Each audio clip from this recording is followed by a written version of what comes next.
We're here at CTIA Fall, which is called MobileCon in San Diego, and this here is the Kupa tablet. It's a Intel Ivy Bridge-based Windows 8 tablet, as you can see, and there's a few unusual things about it. First of all, we've never seen it anywhere, so it's completely new to us, and it's meant primarily for the enterprise and kind of vertically integrated markets.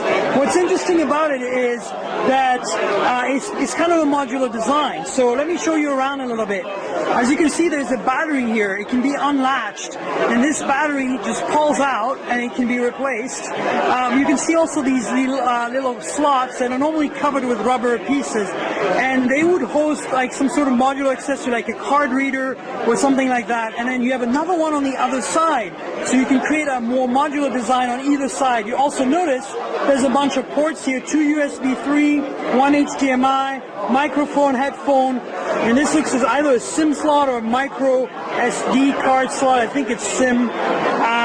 On top here is some sort of a lock, and I believe that's for unlocking this accessory port here. And then you have a power lock button, an air vent, another mic here, and here again the slider to unlock whatever accessories plugged in. Now on the bottom here you have another docking port for a matching keyboard, so this can turn into like a transformer type device, and these are the slots that goes into. And here of course another cooling vent. In the back there's a camera. Not quite sure the resolution of this camera, but here is of course a cooling fan, because in here you'll find a Core i7 processor, and as you can see it's pretty snappy.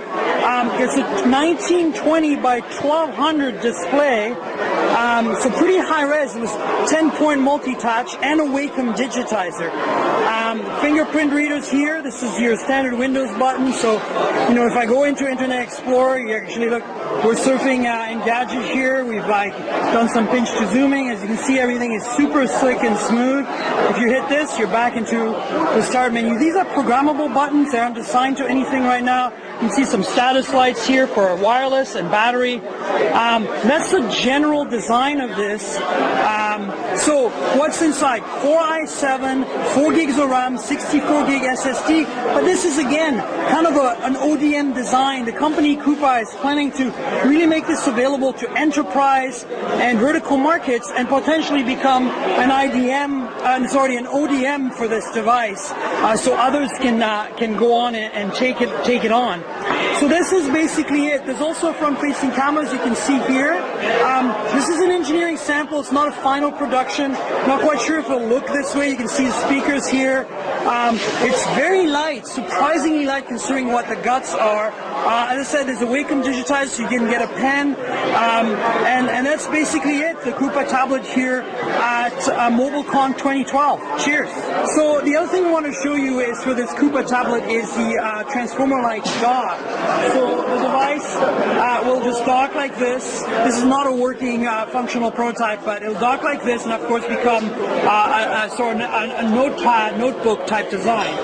But let's show you around what we have here. This has actually got a battery inside of it, so it's very similar to what ASUS has done with Transformer Prime. There's also some ports. You see the power port here, and there's a full SD card slot here, and then Ethernet, 2 USB, and 1 VGA, and this keyboard here. I'm not sure if this is going to be a trackpad. Probably not, since it's touchscreen based, but this is not the best keyboard. Obviously this is just a demo prototype, but the idea is that this is another way you can use this Kupa tablet.